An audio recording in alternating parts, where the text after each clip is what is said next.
दोस्तों, आरएसएस और मोदी के बीच कुछ भी ठीक नहीं चल रहा। ये बात पॉलिटिकल जगत के हर कोई जानता है।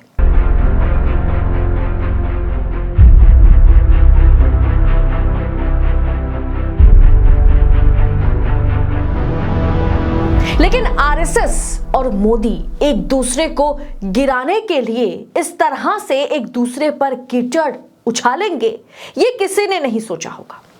आज संघ और बीजेपी पूरी तरह से अलग है। महाराष्ट्र चुनाव के नतीजे आने के बाद बीजेपी की पलड़ा भारी हो गया है, लेकिन आरएसएस और बीजेपी में उठक पटक के बीच मोहन भागवत ने मोदी के धागे खोल दिए। मोहन भागवत ने बीजेपी आला कमान को खुली चेतावनी दे डाली। चेतावनी दी कि ज्यादा हिंदू मसीहा मत बनिए। दरअसल बीजेपी 272 का आंकड़ा जुटाने के लिए किस तरह से तत्पर होकर के काम कर रही है, ऑपरेशन चला रही है, ये आप जानते हैं। एनडीए को तोड़कर 272 का आंकड़ा जुटाने के लिए बीजेपी हर संभव कोशिश कर रही है। सांसदों को पार्टी से अलग करके बीजेपी ज्वाइन करवाने के लिए ऑपरेशन लोटस चलाया जा रहा है, ताकि 272 का आंकड़ा पार कर सके बीजेपी और संघ पर सबसे पहले बैन लगाए मोदी और शाह। दरअसल बीजेपी अंदर खाने से यह खबर निकल के आ रही है कि बीजेपी आलाकमान चाहते हैं जैसे ही 272 का आंकड़ा पार होगा वैसे ही संघ पर कुछ समय तक के लिए ही सही, लेकिन बैन लग जाएगा।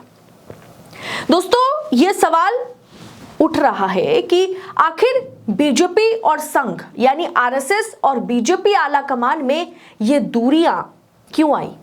दरअसल ये कोई सवाल पूछने वाली बात है ही नहीं कि मोदी यानी बीजेपी आला कमान और संघ के बीच क्यों नहीं बनती, दोनों में नहीं बनती है। ये खुद को बड़ा बताता है तो खुद को वो बड़ा बताता है। और इस बीच चुनाव से पहले हमने देखा था मोदी शाह किस तरीके से अपने चेले चपाटों के जरिए आरएसएस के गाल पर जोर का तमाचा जड़ दिया था, जिसका जवाब आरएसएस को लगा कि हरियाणा चुनाव और महाराष्ट्र चुनाव में मोदी शाह को मिलेगा, लेकिन ऐसा नहीं हुआ। दरअसल महाराष्ट्र चुनाव में बाजी जो है वो पलटता हुआ नजर आया, बाजी पलट गया और बीजेपी पूरी तरीके से महाराष्ट्र चुनाव को अपने कब्जे में, अपने पाले में कर ली। और वहीं पर आरएसएस माना जाता है कि आरएसएस हार गई और मोदी शाह की जीत हुई। अब ऐसे में आरएसएस को कैसे भी करके मोदी शाह को रोकना है।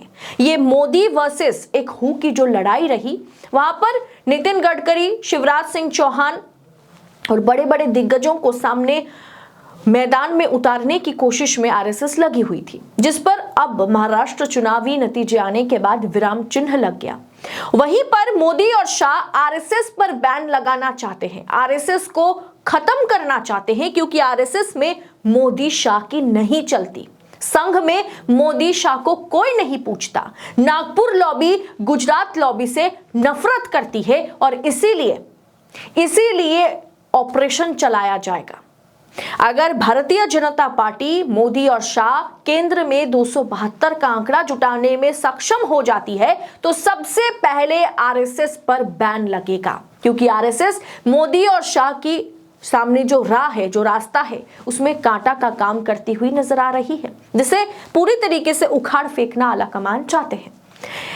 और इस बात को लेकर के संघ और बीजेपी के बीच, मोदी शाह के बीच एक अलग जंग छिड़ी हुई है और इसी के चलते लगातार चेतावनी दे रहे हैं मोहन भागवत। मोहन भागवत ने कहा कि राम मंदिर जैसे मुद्दे अन्य जगह पर ना उठाए। भाषण देते हुए उन्होंने कहा कि अयोध्या में राम मंदिर के निर्माण के बाद कुछ लोग इस धारणा में जी रहे हैं, वे इस तरह के विवादों को उठा करके हिंदुओं के नेता, हिंदुओं के मसीहा बन सकते हैं। क्या भाजपा और आरएसएस में सब कुछ ठीक चल रहा है? नहीं दोस्तों, कुछ भी ठीक नहीं चल रहा है।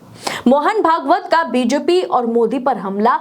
भागवत ने कहा है कि हिंदुओं का नेता बनने के लिए कुछ लोग मंदिर मस्जिद के नए मुद्दे उठा रहे हैं। और ये कौन कर रहा है? बीजेपी कर रही है। राम मंदिर बनाने के बाद कुछ लोग सोच रहे हैं कि ऐसे मुद्दों से वो हिंदुओं के नेता बन जाएंगे। सीधा हमला मोदी और शाह पर है। उन्होंने कटाक्ष करते हुए यह भी कहा कि विश्व को दिखाने की जरूरत है कि हम सद्भाव से रह सकते हैं। India is the largest democracy in the world, और उसमें हमारे देश में स्वतंत्रता है, हर धर्म के लिए स्वतंत्रता है। हम हिंदू मुस्लिम करके चुनाव तो जीत सकते हैं, लेकिन देश चला नहीं सकते। ये बात पहले भी मोहन भागवत ने कही है, जिसे दरकिनार करते हुए मोदी और शाह की एक अलग राजनीति चलती है। और इस बार सीधा हमला, मोदी के नाम लिए बिना सीधा हमला आला कमान पर है। मोहन भागवत ने आगे कहा कि हर एक रोज एक नए मंदिर का मुद्दा उठाया जा रहा है। इसकी इजाजत कैसे दी जा सकती है, और इसकी इजाजत जो आदमी, जो इंसान, जो नेता दे रहे हैं, उन्हें सोचने और समझने की जरूरत है। ऐसे राजनीति वो नहीं कर सकते।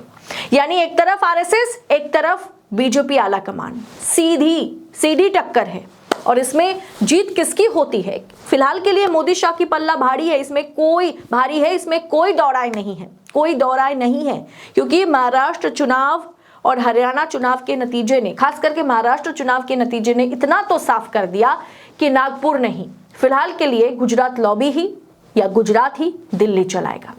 दोस्तों, इस पूरे विषय पर आपकी राय क्या है? मोहन भागवत ने जो टीका टिप्पणी की है, मोदी पर जिस तरह का अटैक उन्होंने किया है, राजनीतिक पटभूमि में आप इसे किस तरह से समझते हैं? कमेंट कर अपनी राय हमारे साथ शेयर कीजिएगा। बाकी ऐसी तमाम खबरों को, राजनीतिक पड़ताल को हम आप तक पहुंचा सके, इसके लिए चैनल को सब्सक्राइब कीजिए। रिपोर्ट अच्छी लगी होगी तो लाइक जरूर कीजिएगा। बहुत बहुत शुक्रिया आप सभी का। जय हिंद, जय भारत।